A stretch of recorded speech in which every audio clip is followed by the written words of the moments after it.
The first gelato I ever had in Italy was terrible. And I don't say that lightly, coming from someone who has a powerful sweet tooth and always needs some sort of sugar after a meal to make it complete. This gelato was truly horrendous.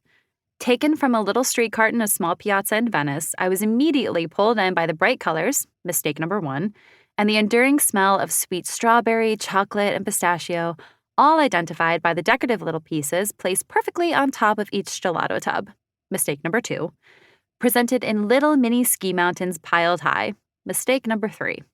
Yeah, I thought I had hit the jackpot and that this was such a hidden gem, no people were around it at all, not even Italians. Do I even need to say it? Boy, was I wrong. I took one bite and immediately scrunched up my nose.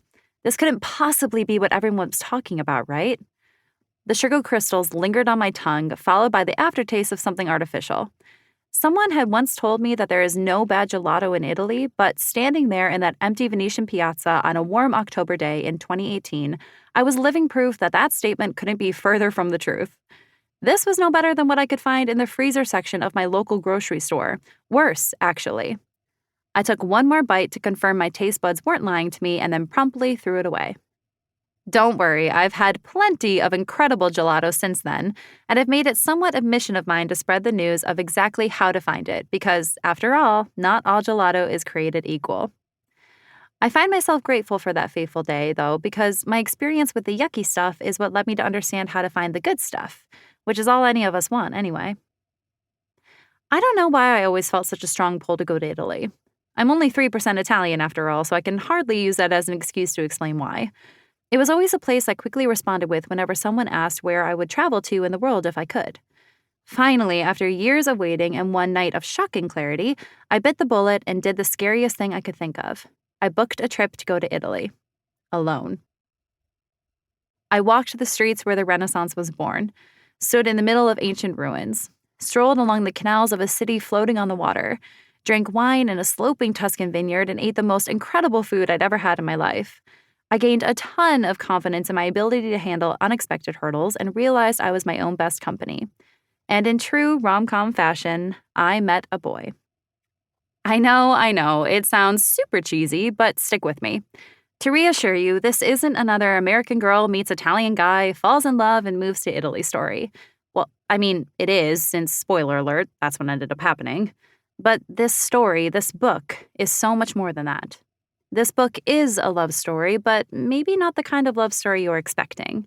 It's a love story about the boy, yes, but it's also a story of falling in love with a culture, a place, a people, and most of all, ourselves. Failures and fear and beautiful human flaws and all. I fell into content creation completely by accident because I started posting videos on social media for fun when I first moved to Italy. A community of over 1.5 million people later, it had grown into something bigger than I ever could have imagined.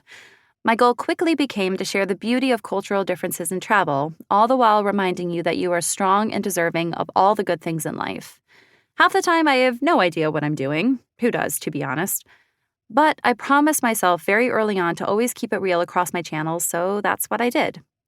This book is an extension of that. In the chapters that follow, you'll see the good, the bad, the beautiful, the somewhat cringy, my many, many mishaps, and the lessons subsequently learned from them. The scary things we may all have to overcome in life at some point, and ultimately, why it's imperative we do exactly that. Maybe you fear taking the first step in booking that plane ticket. Maybe you're curious as to what living abroad can be like, or are intrigued to travel but have no idea where to begin. Maybe your gut is aching to make a leap, but fear and doubt are anchoring you to the ground. Maybe the reason you picked up this book has nothing to do with the above. Maybe you feel stuck in life. Maybe you feel lost. I've been there, my friend, and I understand completely. Before we continue, a serious disclaimer. This book is full of culture shocks and lessons that I learned while traveling and living abroad.